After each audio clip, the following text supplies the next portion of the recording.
Yay les gars, aujourd'hui nous sommes avec la question 7 des qualificatifs pour le concours d'intégration de MIT B. Donc ici on nous demande de calculer l'intégrale de sinus au carré plus cosinus au carré, plus tangente au carré plus cotangente au carré, plus sécante au carré plus cosécante au carré. Une fois encore, je vais vous le dire, c'est un concours donc il faut aller vraiment très vite.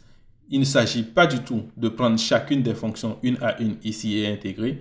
Vous allez passer tout votre temps à faire cela, mais de chercher à voir c'est quoi les astuces qui sont là afin de pouvoir réduire au maximum votre intégrale ou votre fonction avant de l'intégrer.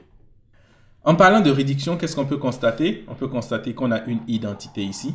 J'ai sinus au carré plus cosinus au carré qui est toujours égal à 1. Ensuite, j'ai une autre identité qui peut se former en utilisant la somme de sécante et de tangente parce que je sais que 1 plus tangente au carré de x est égal à sécante au carré de x. Super. De façon similaire également, il y a une relation qu'il y a entre cosécante et cotangente ici, parce qu'on a aussi 1 plus cotangente au carré de x qui est égal à cosécante au carré de x. Bien sûr, pour les personnes qui ne sont pas habituées avec les fonctions sécante et cosécante, c'est très simple. La fonction sécante de x, c'est 1 divisé par cosinus de x. Et la fonction cosécante de x, c'est 1 divisé par sinus de x. OK, maintenant on va essayer de mettre toutes ces informations que nous avons reçues là dans notre fonction afin de voir qu'est-ce que cela donne.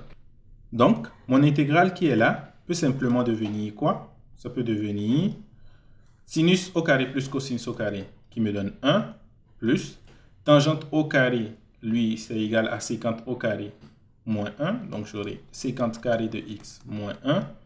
Ensuite, cotangente au carré, c'est égal à cosécante au carré moins 1. Donc, plus cosécante au carré de x moins 1. Ensuite, j'ajoute sécante au carré de x plus cosécante au carré de x dx. Et qu'est-ce qu'on a ensuite? On a, je peux mettre tout ça ensemble, ce qui va me donner l'intégrale de moins 1 plus 2 fois sécante carré de x.